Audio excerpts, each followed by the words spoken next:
Okay, so deposit tayo ng Vana. So, assets.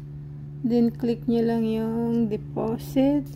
Then, hanapin nyo yung deposit crypto. Then, search nyo yung Vana. Then, makikita nyo, ayan o, Vana. So, make sure that the chain is Vana. Ayan, Vana. So, click nyo lang to. Ayan, copy address. So, wala na siyang blockchain kasi yan na ang chain niya, ang network niya.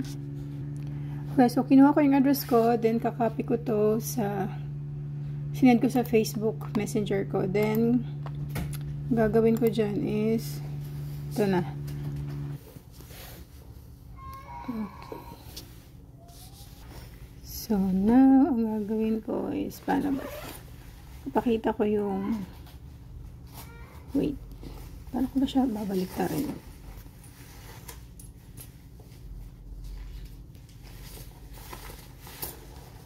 Okay, so yan, kinopya ko na yung address. Then, punta ako sa MetaMask.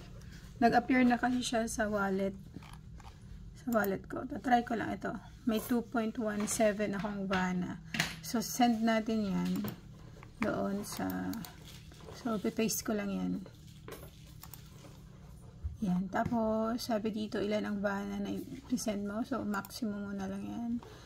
Ang estimated gas fee, sobrang liit lang. Grabe, ang galing. Sana ganito. Pag mga layer 1, walang gas fee eh. I mean, sa mismong token siya nagbabawas, hindi doon mismo, parang hindi ka na naghahanap pa ng ibang token pang gas fee. Pag layer 2, ganun eh.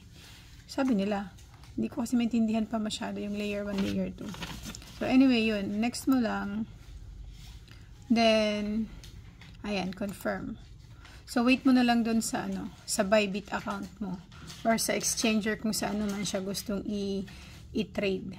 So, ayan. Nag-grind lang ako ng ilang araw dito.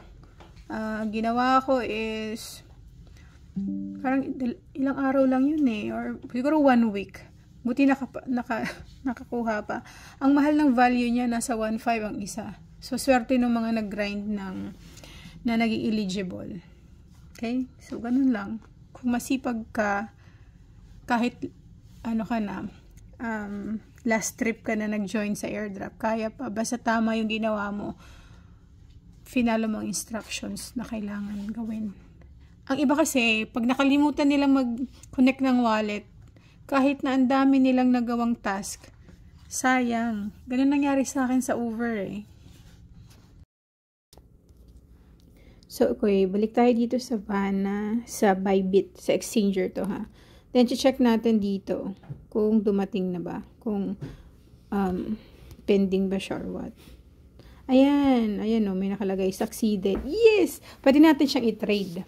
So, ngayon, pupunta kayo dito sa markets, dyan.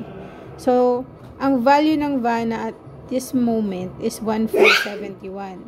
So, pag binenta natin siya, ganyan. Di ba may 2.07 ako? So, at least meron akong $58. So, magkano ang $58 sa P2P?